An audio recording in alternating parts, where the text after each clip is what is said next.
Kemudian pembicara selanjutnya, dia adalah orang yang peduli akan hal dasar.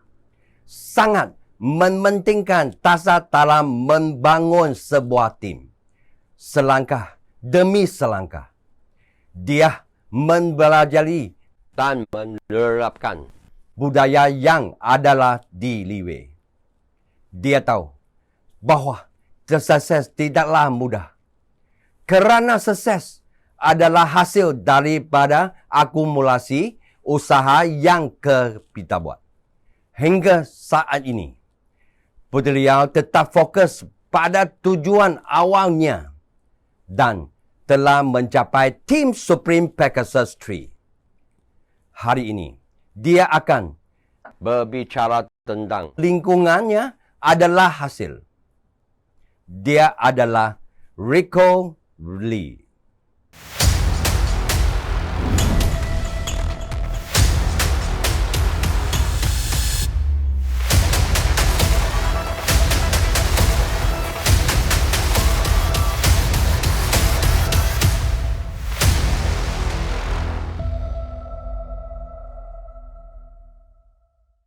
Selamat sore semuanya, saya Rico Lee. Terima kasih di hari yang berbahagia ini dapat berjumpa dengan Anda sekalian. Juga sangat terima kasih kepada Riwei International dan General Manager Indonesia Pak Ng Kee Wong telah memberikan saya kesempatan untuk menjadi salah satu pembicara di Leadership Training Seminar ini. Hari ini topik saya adalah topik pembicaraan yang hangat, yaitu lingkungan adalah hasil. Jadi, sebelum saya memulai dengan topik utama saya ingin berbagi satu hal yang amat berharga. Pernah satu waktu, ada seorang leader dari jaringan saya bertanya kepada saya, "Kamu dulu bukannya spesialis di bidang handphone. Bila dibandingkan dengan Riwei, pekerjaan mana yang lebih mendapatkan pemasukan uangnya?" Saya menjawabnya, "Saya sebenarnya hasilnya cukup bagus. Tetapi jika ekonomi sedang tidak baik, maka hasilnya akan menurun semuanya. Saya sebelumnya pernah memegang 4 toko dengan pemasukan sebulan kira-kira 10 juta. Anda akan berpikir, dulu sangat baik, tetapi ketika ekonomi sedang buruk, dalam 1 bulan penghasilan tidak sampai 10 juta untuk 4 toko. Karena apa? Gaji, bayar sewa, gedung, listrik, dan lain-lain. Itulah biaya yang harus kita bayarkan. Di tahun 2018, di saat saya menjalankan Riwei 100%, saya sudah meninggalkan toko-toko saya. Saya sudah bergabung menjadi member Riwei dari tahun 2015. Tapi saat itu hanya sekedar ikut saja dan tidak serius menjalankannya. Di Riwei, Anda tidak perlu bayar gaji orang, sewa, dan yang terpenting adalah tidak perlu stok barang. Semuanya adalah pendapatan kita. Oke. Mungkin Anda akan bertanya, bagaimana hitung hasil bersihnya? Karena biasanya kita pasti akan membantu anggota-anggota tim jaringan. Lalu bagaimana kita akan mengatakannya lebih baik? Contoh, pasti ketika ada kelompok tim yang akan closing, baru Anda akan subsidi. Contoh, kita katakan subsidi. Itu adalah dari pemasukan biasanya baru Anda kontribusi, betul? Tetapi kalau dulu saat di bidang yang sebelumnya, jika akan menjual produk, saya yang harus membeli barangnya terlebih dahulu.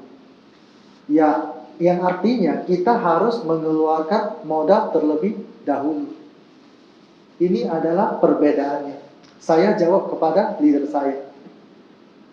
Lalu, manakah yang lebih baik? Jangan salah paham dulu. Bukan karena saya di Riwei, baru saya katakan Riwei bagus. Riwei sangatlah luar biasa. Bukan.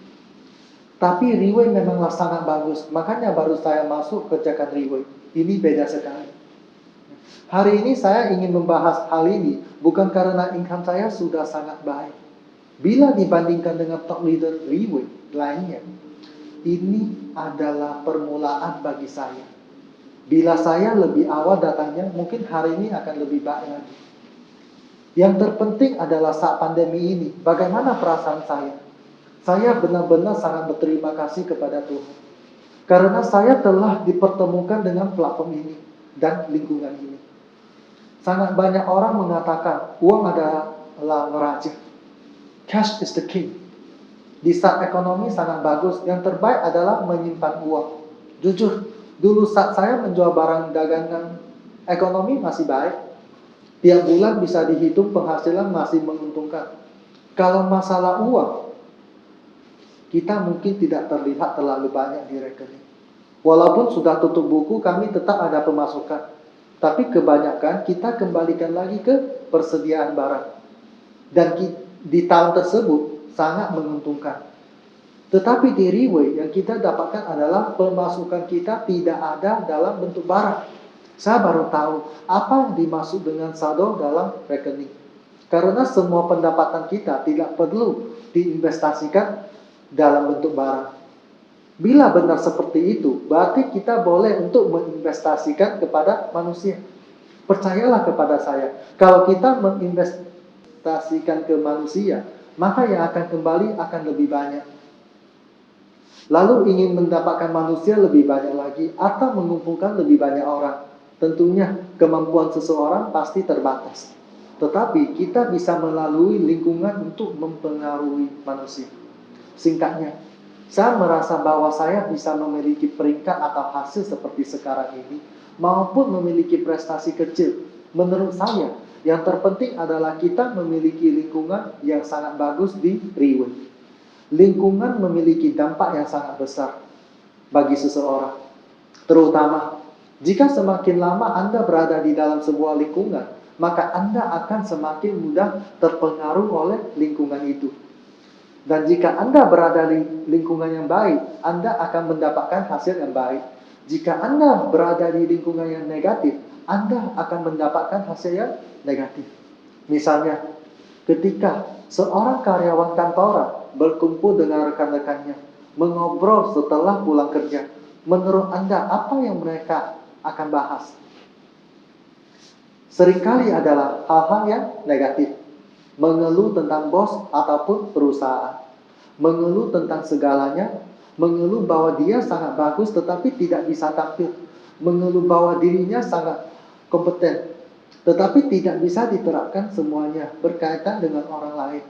Ketika diri sendiri tidak bisa, bukan karena pengaruh orang lain, akan tetapi dia yang tidak mampu. Tetapi jika Anda melihat dengan cermat para leader Riway, pada dasarnya mereka semua sangatlah positif. Mereka sangat positif jika mereka berkumpul. Yang mereka bahas bukanlah tentang masalah. Mereka berkumpul untuk membahas tujuan. Dan Anda dapat melihat di balik keseriusan mereka. Yang mereka bahas adalah tentang cara mencapai tujuan tersebut. Ketika orang ini berbicara tentang tujuan, menurut Anda, apakah Anda juga akan mulai memikirkan tujuan Anda sendiri? Tentu saja akan. Jadi, saya ingin Anda memikirkan lingkungan seperti apakah yang Anda ingin masuki. Dan tentu saja, sebuah lingkungan yang baik tidak terbentuk begitu saja. Atau tidak jatuh dari langit begitu saja. Hari ini, Riway memiliki lingkungan yang seperti itu karena bos memimpin tim, manajemen inti, memimpin karyawan dan para leader selama 13 tahun. Sehingga terbentuk sebuah lingkungan yang bagus seperti ini. Jadi, pertama-tama adalah lingkungan diciptakan oleh manusia. Pertama-tama kita harus memiliki pemikiran seperti ini terlebih dahulu. Semua orang berkontribusi di dalamnya. Semua orang mendedikasikan dirinya. Apa yang diberikan oleh orang-orang di dalamnya, sehingga bisa ada lingkungan seperti ini. Sehingga lingkungan ini melalui kelebihannya dapat menarik lebih banyak orang, membawa lebih banyak orang ke dalam lingkungan ini, dan membentuk sebuah siklus yang baik. Maka secara alami lingkungan ini akan memiliki banyak orang. Jadi, jika Anda berpikir bahwa sangat sulit untuk mempertahankan orang di tim Anda, dan jika orang di dalamnya tidak bertahan lama, maka Anda harus mulai berpikir bahwa apakah lingkungan yang Anda ciptakan tidak disukai oleh orang-orang. Karena jika mereka menyukai lingkungan Anda, maka mereka akan tinggal. Maka jika Anda ingin menciptakan sebuah lingkungan maka ciptakanlah lingkungan yang disukai oleh orang-orang. Jika semua orang dalam lingkungan ini semuanya sangat murah hati, setiap pergi makan semua orang selalu berlomba untuk membayar. Jika di dalam lingkungan ini semua orang suka berbagi, semua orang sangat positif, saya ingin bertanya, apakah Anda ingin bergabung di lingkungan seperti ini? Dan sebaliknya, misalnya di dalam sebuah lingkungan semua orang saling perhitungan, saling menyerang dan mengeluh. Lingkungan seperti ini, apakah ada yang mau bergabung? Jawabannya sudah sangat jelas. Jadi bagaimana Anda bisa mendapatkannya? Anda harus memikirkan cara untuk menciptakannya. Karena itu tidak terbentuk begitu saja. Setiap lingkungan diciptakan oleh pengorbanan dan kerja keras banyak orang. Apakah Anda memiliki persiapan seperti itu? Bersiap untuk membangun sebuah lingkungan yang nyata untuk Anda atau untuk leader Anda. Bahkan jika Anda harus membayar harga yang mahal, bahkan jika Anda harus berusaha keras, bahkan jika Anda harus mengorbankan banyak waktu, apakah Anda sudah siap? Jika Anda telah siap, saya ingin mengucapkan selamat kepada Anda. Tim Anda akan mulai memiliki fondasi yang lebih dalam. Sebagian orang sering mengatakan bahwa direct selling tidak memiliki akar. Tetapi di Riway, saya melihat bahwa direct selling dapat memiliki fondasi. Karena ketika saya melihat para leader Riway, baik itu para leader di barisan depan, atau melihat para leader Diamond Star, sikap mereka terhadap perusahaan ini, kekompakan dan kepercayaan mereka terhadap tim ini membuat saya percaya bahwa direct selling memiliki fondasi.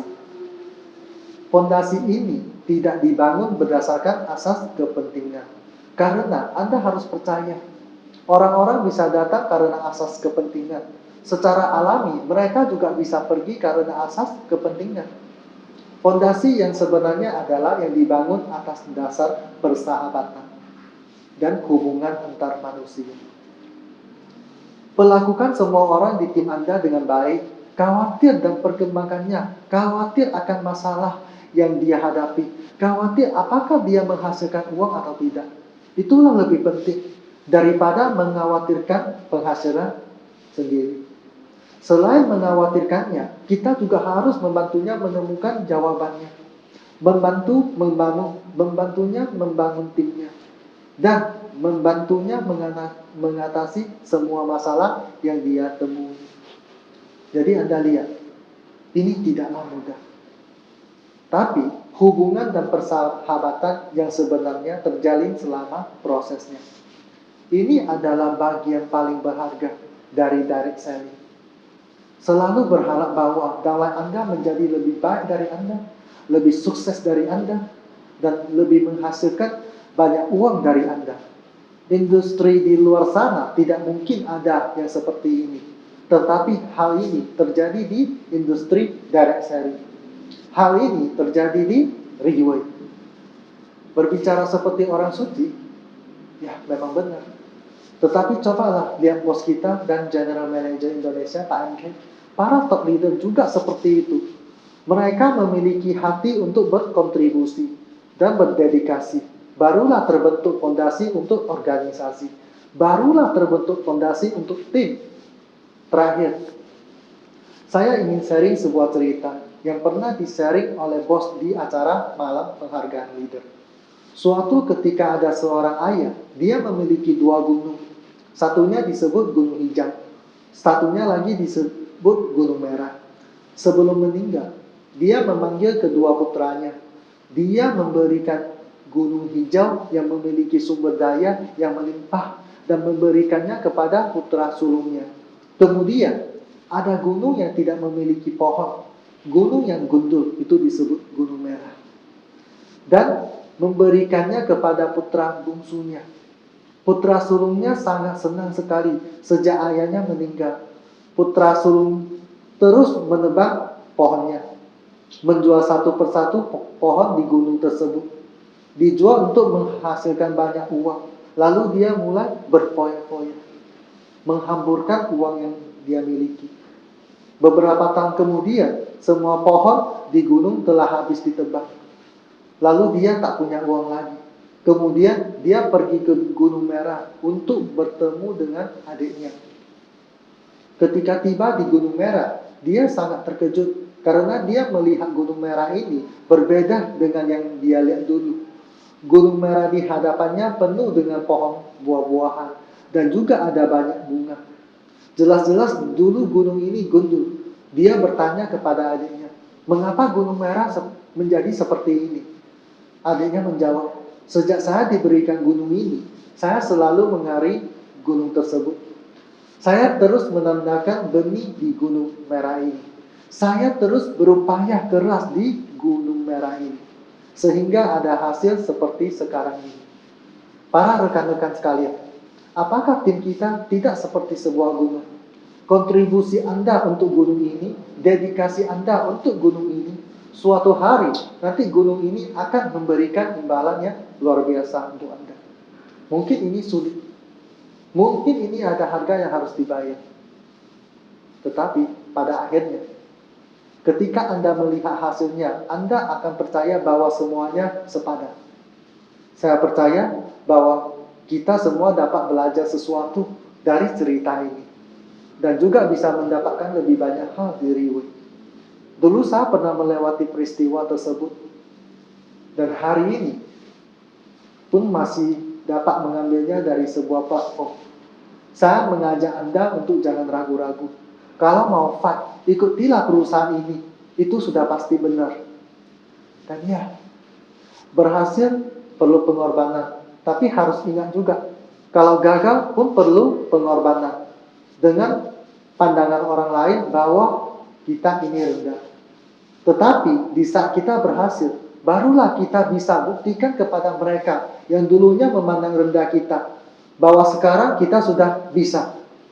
Saya percaya apa yang kami bisa, Anda semua pun pasti bisa. Dan terima kasih juga semuanya. Sharing saya berakhir di sini. Terima kasih.